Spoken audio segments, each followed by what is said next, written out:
और देखिए बीजेपी विधायक यहाँ पर जल शक्ति पैरा वर्कर्स से मिलने पहुंचे हैं। ऐसे जुलूस निकालने से या खामखा के ड्रामे करने से राइट्स मिलते नहीं।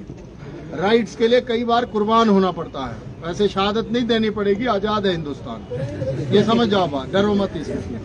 लेकिन हाँ, ये बात जरूर है, आज तो चलो मौसम खराब है, हम लोग उतनी संख्या में इकट्ठे नहीं हो पाए। भारतीय जनता पार्टी आपका पूरा समर्थन करेगी, इसलिए नहीं कि आप कांग्रेस के खिलाफ भाषण दे रहे हो। हम लोग इसीलिए करेंगे कि आप लोग ऐसे विभाग के साथ जुड़े हो या ऐसी ऐसी जगह पे जॉब कर रहे हो जहां आपकी अपनी वैल्यू है। ये बात समझ जाओ। आप पीछे पता नहीं आवाज जा रही है, नहीं जा रही, पर मेरा आप सभी से ये निवेदन है, आग्रह है, हम लोग आपके साथ हैं, कोई राजनीति के लिए नहीं। आपको तो जिनको लगाना था वो हमने ही लगाए हुए हैं, ज्यादातर लोग अपने अपने डिविजनों में, जो मैं साफ बोलता हूँ। पर उसमें क्या है कि राइट्स उनको मिलते हैं जो अपने राइट्स के लिए प्रभावी तरीके से अपना पक्ष रख पाते हैं। जिन पैड की बात की ना, इन्होंने प्राइमरी असिस्टेंट टीचर लगे थे, 15-15 साल उन्होंने लगाए थे। भाई विनोद जी ठीक कह रहे थे। बात यह भी नहीं है कि आपको इतने साल लगाने पड़ेंगे, सरकार तो बननी ही है, तो 2 साल बाद बढ़ेगी। पर आप लोगों को अब बस मेरी वही बात आ गई है। एक तो जब हम लोग आप लोगों को लगा रहे थे, जब लगे हैं ना आप लोग, तो कुछ तो दिमाग में सोचा था सरकार ने कि अभी हम इनको साल भर, 2 साल भर या 3 साल भर ऐसे रखेंगे, उसके बाद कुछ पॉलिसी बनाएंगे। पर हिमाचल प्रदेश का ये दे रहा हूँ तो पूरे चुराह से दे रहा हूँ या पूरे चंबा से दे रहा हूँ। वहां से जो जल शक्ति विभाग या अन्य विभागों में लगे वो तो आएंगे, लेकिन अगर 2-4 बंदे अपने और भी डालने पड़े एक बंदे के पीछे, तो वो भी डालने चाहिए। आंदोलन तो वो होता है। अभी आप लोगों ने क्या देखा कि ये जो भर्तियां, इन्होंने कहा कि ट्रेनी भर्ती होगी, तो कई लड़कों ने अपनी लाइब्रेरियों से व्हाट्सएप पे चैट करनी शुरू कर दी कि हम इस पॉलिसी का विरोध करते हैं। हम पिछले 8 सालों से जो है लाइब्रेरियों में तैयारियां कर रहे हैं, लेकिन बाहर कोई नहीं निकला। क्रांति तो नौजवान ही लाते हैं, कोई बूढ़ा आदमी थोड़ी क्रांति लाएगा। जिसके ढंग से दांत काम न करे, हाथ काम न करे, वो क्या करेगा क्रांति। तो अगर मान लो हमने सिस्टम का मुकाबला करना है, तो मुकाबले के लिए खुद की प्रिपरेशन सही तरीके से तैयार करनी पड़ती है। अगर आजाद हुआ है हिंदुस्तान, तो जहां दांडी यात्रा का जिक्र होता है वहां नेताजी सुभाष चंद्र बोस, ये अपने भगत सिंह और राजगुरु सुखदेव का भी जिक्र होता है। ये समझो इस बात को। तो हम आपके साथ जो है वो हर तरीके से सहयोगी हैं और आपका विषय ये अंदर रखेंगे। 2-4 बंदे जो आपके प्रतिनिधि हैं वो हमारे साथ चले, ऑपोजिशन लीडर ने भी कहा है, तो समर्थन जो है वो पूरे दल का मिले आपको, तथाकथित हंसराज का नहीं मिलना चाहिए। उससे क्या लाभ होगा आप लोगों को कि भाई उसमें तो हंसराज गया था, या उसमें तो विनोद ही गया था, या उसमें तो रीना जी गई थी, या उसमें तो आईडी लखनपाल ही गया था। तो सिस्टम जो है वो तभी चलता है। आप तो अलग अलग विधानसभा क्षेत्रों से, आपका विधायक कांग्रेस का भी होगा, ऐसा है ना, उससे भी चर्चा करो कि भाई तेरा फिर हम प्रत्यक्ष विरोध करेंगे। डांटना पड़ता है, तब जाकर के सिस्टम ठीक होता है। अगर आप लोग उसको करेंगे, नमस्ते पैर छूते रहेंगे, जनाब सीएम साहब से बात करो, 2 टूक बात करनी है। जब बात करनी है, जैसे ये 2-3 नौजवान बात कर रहे हैं, करनी चाहिए बात। उसको कहो कि तेरे को भी खड़ा होना पड़ेगा भाई, तब नहीं तो हम कंस्टिट्यूएंसी में तेरा भी विरोध करेंगे। चाहे 10 लोग हैं, चाहे 10,000 लोग हैं, विरोध तो फिर विरोध होता है। तो ये दिमागी तौर पर अपने आप को तैयार रखना है।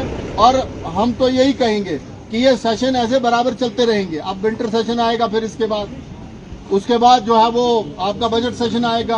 पर विंटर और जो बजट सेशन है उसके बीच में हम लोगों को ये काम करना पड़ेगा। समझ जाओ बात ये, ताकि जो बजट सत्र हो उसमें आप लोगों को कहीं ना कहीं पर किसी न किसी ढंग से जो है वो इंट्रोड्यूस तो किया जाए। आ रही है बात समझ में? तो ये प्लानिंग करो आप उस हिसाब से। बाकी भाषण तो देने वालों ने दे ही दिए हैं, मैं तो गप्पी मारता हूँ ऐसे खामखा की। तो मेरा आपसे ये निवेदन है, आग्रह है कि देखो अपने राइट्स के लिए लड़ना अच्छी बात है, लेकिन सिस्टम, कायदे और उनकी टोटल स्ट्रेंथ के साथ करना। फिर कोई घर में न रहे कि मेरा भांजा है, विधायक का भांजा हूं, मेरे को काय को जुलूस में खड़े होना। ऐसे भी करते हैं लोग। और कई लोग ये सोचते हैं कि मेरा बाप तो सत्ता पक्ष के साथ चला हुआ है, मेरे को इसमें शामिल होकर के मेरे बाप पे बात आ जाएगी। तो कंडीशन फिर सब पे लगाओ, ये कंडीशन लगनी चाहिए, फिर आपकी स्ट्रेंथ पूरी होगी। तो मेरे ख्याल में कितने हैं आप लोग सारे प्रदेश में? 9,5-10 हजार लोग एक जगह खड़े हों तो उस जगह की मिट्टी बदल जाती है, बदलती है कि नहीं बदलती है? तो ऐसे खामखा की उससे कुछ नहीं होता। हम लोग आपके साथ हैं और तैयारी ऐसी करो कि वो 10 के 10 हजार वहां पर खड़े हो। अगर मान लो जोरावर स्टेडियम में भी खड़े होते हैं तो 10 हजार समझते हो क्या होता है? यहाँ 1000 बंदा बहुत होता है सिस्टम को हिलाने के लिए, और अगर 10 हजार लोग इकट्ठे होकर के सिस्टम को हिलाना शुरू करें और उसमें राजनीतिक ताकत पूरी लग जाए तो फिर सोचो क्या नहीं होता। सरकारें तख्त तब पलटे जाते हैं। आपने जेपी मूवमेंट सुनी होगी, कहाँ हुई थी? बिहार से शुरू हुआ था काम। इंदिरा गांधी का तो कोई मुकाबला ही नहीं कर सकता था। नारे लगते थे, India is Indira, Indira is India, इस तरह के नारे लगते थे कि भारत गांधी है और गांधी ही भारत है, ऐसे नारे लगते थे। पर फिर भी एक बूढ़ा व्यक्ति जो है वो सारे सिस्टम को जो है वो उखाड़ करके उसने कौन सी सरकार लाई थी, ये समझो आप बात को। अब तो लोगों में वो झील ही नहीं रही। 2 मिनट जो है वो फेसबुक पे जो उसको शेयरिंग करेंगे, व्हाट्सएप पे, इंस्टाग्राम पे, उसके बाद पोस्ट जो है वायरल हुई तो अच्छी बात है, नहीं हुई तो वहीं पर ही कहानी खत्म। ये मत करो। ये युवा लोग जो जिन पे ट्रेनिंग का रूल भी लागू करने की कोशिश कर रहे हैं ये लोग, उनके साथ भी रास्ता करो, उनके साथ भी संपर्क करो। 2-4 लाख लोग इकट्ठे हो जाएं तो कौन सी सरकार टिक पाती है? ये समझो आप इस बात को। तो छोटी छोटी आप लोगों को तो यही निपटा देंगे पुलिस वाले, बुरा मत मानना। ये जो खड़े हैं ना 4-5 लोग, यही निपटा देंगे। लेकिन जब पूरा तंत्र खड़ा हो जाएगा, लोग मेरे को कहते हैं ये बगावत वाले भाषण देता है। बगावत वाले भाषण नहीं होते हैं। या तो खड़े नहीं होना, होना तो फिर पूरे होना, दिल तन मन धन के साथ खड़े होना पड़ता है। ये है कायदा, या तो सब कुछ या तो कुछ भी नहीं, बस ये होता है सिस्टम। बाकी ऐसे खामखावे लच्छेदार भाषण ना मेरे को देने आते हैं ना हम देते हैं। हम करते हैं दिल से राजनीति। राजनीति इन द सेंस कि लोगों के लिए हर वक्त एट अ टाइम 24/7 सीधे खड़े रहना। और जब तक करनी है राजनीति तो पूरी करनी है, नहीं तो फिर रिजाइन करके कोई जॉब के लिए चले जाओ। ये मेरा तो सिस्टम ही ऐसा है।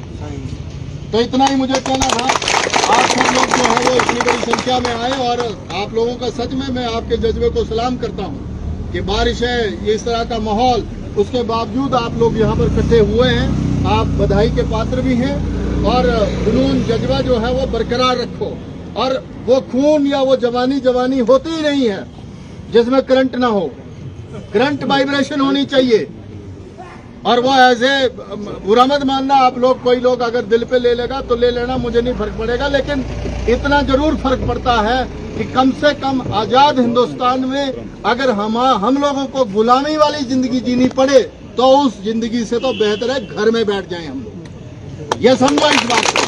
तो ये हम लोगों को तैयारी इस लेवल की करनी है।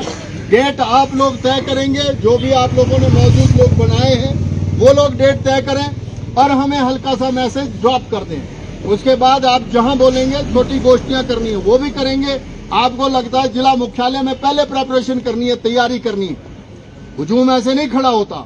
उसके लिए बाकायदा आपको इकाइयां नियुक्त करनी पड़ेंगी। इकाइयां जो है वो अपने ब्लॉक से लेकर के जिले पर वो इकाइयां जो है वो अपनी अपनी ड्यूटियां सुनिश्चित करें कि एक पैरा ऑपरेटर तो आएगा, उसके साथ उसका सगा दोस्त भी आएगा जो नहीं भी लगा है। तरीका लगाओ, ये मल्टीप्लाई करना होता है। और वो जो सगा दोस्त जो आपको अच्छाई में, बुराई में, सुख में, दुख में और किसी भी विपत्ता में नहीं छोड़ता है, वो दोस्त खड़ा करना। ये ना हो कि पुलिस वाले ने डंडा खड़ा किया और वो दोस्त 9-2-11 हो गया, वैसे दोस्त नहीं चाहिए। ये समझो आप इस बात। इनकी मजबूरी है, ये हमारे लिए होते हैं, लेकिन लॉ एंड ऑर्डर मेंटेन करना इनका धर्म भी है और इनकी नौकरी भी है। जैसे हम तनख्वाह लेकर के भाषण दे रहे हैं, हम तनख्वाह लेते हैं, हम लोग को फ्री में नहीं दे रहे बाकी। तो पर अब वो व्यवस्थाएं हैं, व्यवस्था तो चलती ही है, व्यवस्था ऐसे ही चलेगी। अगर हम भी ऐसे ही रहेंगे न्यूट्रल तो हम लोग कहाँ से आप लोगों का काम कर पाएंगे। तो अंत में भारत माता का उद्घोष करेंगे। अम्बेडकर साहब देख रहे हैं आप लोगों को, अभी भी किताब हाथ में रखी हुई है। तो ये कॉन्स्टिट्यूशन की ओथ लेकर के, कसम लेकर के, वो जो मैंने ब्लॉक का कहा, जिले का कहा, उस संगोष्ठी में मान लो चंबा में बैठक हो रही है आपकी, चाहे 10 लोग खड़े हों वहां पर, बुलाओ हमें भी, मैं बताऊंगा कैसे स्ट्रैटेजी बनानी। जब गाड़ी ला ही रहे हो, घर से निकल ही रहे हो, तो फिर 2-4 बंदे और लेकर के चलो तो लाभ तो उसी का ही होता है। और सेंटर होता है धर्मशाला एक तरह से। ये हमारे कोने बन जाते हैं, चंबा भी, शिमला भी, सिरमौर भी, कुल्लू भी, ये इधर वाले पोर्शन भी, तो वहां सेंटर की तैयारी करनी शुरू करो। अभी कोई मंत्री मिनिस्टर नहीं आएगा, इनके पास है ही नहीं कुछ, क्या आएंगे ये लोग। अब ये तो वही बात आ गई है, खाली बैठे शैतानी छूटे, इनके पास है नहीं कुछ, तो खुराफात करते रहते हैं ये लोग। तो वो यहाँ पर आपसे मिलने भी इसीलिए नहीं आते हैं। मैं तो समझ गया उनकी कहानी कि आकर के भाषण भी क्या देना, आपने बोलना शुरू करना। मैंने पीछे देखा था एक मंत्री को, वो यहाँ पर आकर के किसी से मिल रहा था उस टाइम, पिछले सेशन की बात है, जब बंदे थोड़े से वो करने शुरू कर दिए, प्रवोक करने शुरू कर दिए, उस दिन 9-2-11 हो गया वो बंदा। तो ऐसा मंत्रालय भी क्यों लेके रखना खाम खा। तो अंत में भारत माता की जय बोलेंगे, भारत माता की जय। जोर नहीं लगा, ऐसा ये सिसल के शीशे जो है वो वाइब्रेट करने चाहिए। आप लोग तो इतनी बड़ी संख्या में हो, मैं सच बताऊं आपको, और जब युवा तो है ही हैं आप लोग, इन पे है शक थोड़ा सा, पर ये भी युवा है, युवा मजाक करता हूँ, तो थोड़ा ऐसे जोक्स भी चलते रहने चाहिए। ऐसे बंदे परेशान हो जाते हैं, ऐसा लो थोड़ी देर बाद आप अम्बेडकर के बगल में खड़े हो जाए। ऐसा नहीं करना। करना ये होता है कि जोश बराबर बरकरार रहना चाहिए, लेकिन हाँ ये जरूर है कि जब खड़े हुए तो लगना चाहिए कि खड़े हुए। युवाओं की जो रवानी है ना, वो कुछ और तूफान खड़ा करती है। भारत माता की, भारत माता की, संचारी एकता जिंदाबाद।